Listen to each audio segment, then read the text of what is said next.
Salut et bienvenue à toi, donc si t'es nouveau, je te partage l'évolution de l'aménagement de mon jardin. Et là donc on est à l'épisode numéro 6. Bon, j'espère que vous êtes chaud parce que là ça va envoyer du lourd. Si vous restez jusqu'à la fin de la vidéo, vous verrez le jardin terminé. Enfin bref, je vous en dis pas plus pour l'instant, donc on va attaquer direct. Alors la dernière fois, tu te rappelles sûrement, j'avais donc terminé de placer le goutte à goutte partout et j'avais commencé à planter les gros arbustes. Bon, ce que je te propose, c'est d'avancer un petit peu sur la plantation et puis on se retrouve juste après. Donc là, pour commenter un petit peu. En gros, là, c'est un massif de plantes plein sud, donc autant te dire que ça va bien cogner l'été. Alors je suis parti sur des plantes résistantes à la sécheresse. Donc pour en citer quelques-unes, donc au milieu, là, tu peux voir une agave. À gauche, on a une espéraloe et à droite, une euphorbe. Tu retrouveras également une aloe, une agapanthe et de la santoline. Bon allez, je vais m'arrêter là. En plus, tu vois, on n'y voit plus rien, la nuit commence à tomber. Autour de l'olivier, voilà, j'ai dispatché pas mal de vivaces. Et ça sera plutôt des plantes couvre-sol pour éviter donc de cacher le joli tronc donc, de l'olivier. Ça serait un petit peu dommage. Bon bah allez, maintenant que j'ai tout positionné, il va falloir planter. Pour ça, donc je fais un petit trou dans la toile avec le cutter. Et ensuite, voilà, je gratte et je plante, il n'y a rien de bien compliqué. Alors tu vois, dans ce massif de plantes là, je suis venu mettre de la pouzzolane. Donc il s'agit de la roche volcanique. Donc c'est un très joli paillage. Un paillage donc minéral qui va garder un petit peu l'humidité au niveau des plantes, étant donné que la roche volcanique est quand même assez poreuse. J'en ai profité également pour en mettre derrière les poutres. Là je suis venu planter également des vivaces, quelques graminées. Et après autour d'olivier, voilà, je suis parti sur du gravier un petit peu beige. Donc c'est un gravier roulé, voilà, ça ressemble un petit peu, c'est un aspect un petit peu comme un bord de rivière. Et là j'ai mis également des cailloux. Et finalement je trouvais que ça allait pas, donc plus tard je les ai enlevés. Enfin bref, tu verras ça juste après. Pour la structure au niveau du brasero, je suis venu donc positionner la poutre centrale, donc la poutre du milieu. Alors je pensais avoir bien mis les deux poutres de niveau. Et finalement voilà, il y en avait une qui était plus haute que l'autre, donc il m'a fallu la couper. Et je vous raconte pas donc la galère que ça a été avec la tronçonneuse. Ça partit un petit peu en biais, enfin bref, je me suis bien embêté à couper ça.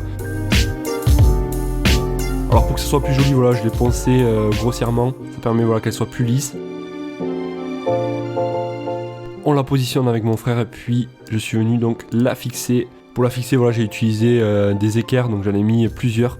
Au total, j'en ai mis 6, donc ça ne va pas bouger. Et ensuite, donc pour consolider le tout, j'ai coupé donc la bonne dimension, une jambe de force, alors je sais pas si ça s'appelle comme ça, dans l'angle, voilà, pour que ça permette que ça soit plus solide et que ça joue un rôle esthétique. Ça fait davantage donc plus joli. Entre temps, voilà, je suis venu raboter et poncer des morceaux de bois, donc des troncs. Et ça après je vais les positionner donc autour du brasero. Alors bien sûr voilà, je les ai essayés. Au niveau du confort voilà, ça allait. C'est pas non plus hyper confortable. Mais ça apporte un style quand même autour du brasero, je trouve. Bon allez, fini la pose, tu vois un petit peu comment ça avancer. Il me manquera à mettre les copeaux. Donc voilà, dans les plantes, autour des plantes. Alors comme j'avais pas les copeaux, j'en ai profité pour aller chez mon pote Enzo. Petite dédicace à toi d'ailleurs si tu regardes la vidéo. Et encore merci pour tes bambous. Alors les bambous, voilà, je vais venir les installer ici. Je vais les couper de façon qu'ils suivent donc l'escalier. Ça permettra de cacher un petit peu ce trou là qu'il y a derrière, que je trouve qui est pas très joli. Donc là voilà, ça va cacher tout.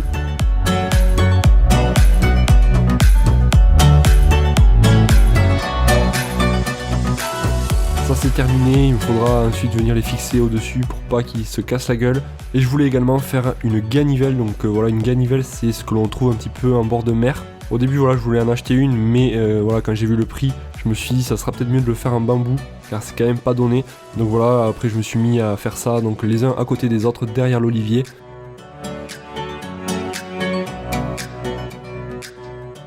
Alors clairement voilà, au niveau de la hauteur, je trouvais que ça allait pas du tout. Je trouvais que c'était trop haut par rapport au mur. Donc j'ai tout coupé à peu près de la moitié, un tiers.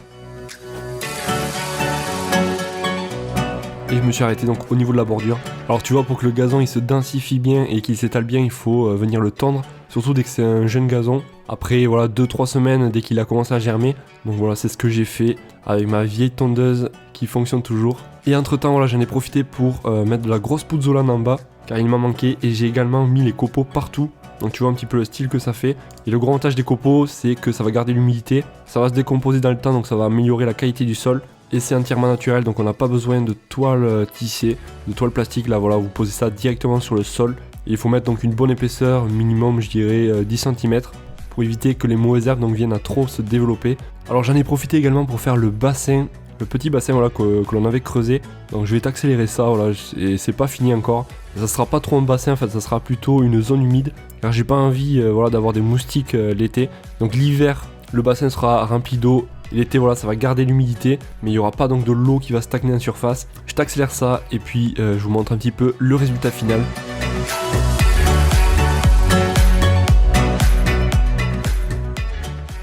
Donc là, chacune des zones, il y aura une plante en fait. Et si j'ai mis ça, donc c'est exprès parce que en règle générale, donc comme la prêle et tout, ça a des racines traçantes, du coup ça aurait envahi tout le bassin. Donc là, ça va rester dans une seule zone. Bon, ça y est, tu vois, il a fait un petit orage, du coup ça l'a bien rempli le bassin. Enfin la petite mare. Là voilà, j'ai planté quasiment tout. Il manquera juste la prêle à ce niveau là. Puis on verra ça voilà, l'an prochain et que ça sera bien poussé parce que là ça ressemble pas à grand chose. J'ai planté quand même des plantes assez petites. Donc il va falloir attendre le printemps pour avoir un peu un rendu final correct. Car là voilà, c'est petit, ça ressemble pas à grand chose. D'autant plus que là c'est l'automne. Donc l'automne voilà, il y a pas mal de fleurs qui ont commencé à faner. De toute façon, voilà, je vous tiendrai au courant sur l'évolution du jardin. Et d'ailleurs, n'hésitez pas à vous abonner à cette chaîne si vous n'êtes toujours pas abonné. Je parle voilà, essentiellement d'aménagement de jardin et de bricolage, voilà, certaines bricoles en extérieur. Donc n'hésite pas à t'abonner et à activer la cloche pour ne pas louper donc, les prochaines vidéos. Ah oui, tu vois, je suis venu mettre également des bambous derrière le coin brasero. Ça permet voilà, de délimiter un petit peu et de retenir les copeaux en même temps, donc c'est très pratique. Bon les amis, j'espère que cette vidéo vous aura plu. Alors là voilà, je vous ai montré un petit peu le résultat, mais ça sera pas le résultat final.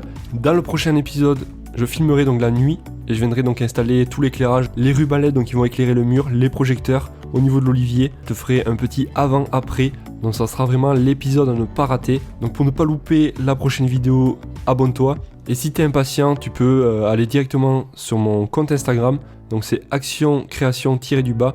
J'ai déjà posté donc quelques vidéos du final. Donc voilà, si tu veux pas attendre 1 à 2 semaines, n'hésite pas à aller faire un tour et à t'abonner. N'hésite pas également à liker la vidéo si elle t'a plu. Et si tu souhaites aménager ton jardin ou une partie de ton jardin, pour cela je t'ai créé un petit guide entièrement gratuit. Donc c'est une série de 4 vidéos qui vont te permettre voilà, de commencer à structurer ton plan. Je te mettrai donc le lien dans la description de la vidéo, ainsi que le lien de ma page Instagram. Je t'en remercie et moi je te dis à la prochaine. Allez, ciao ciao!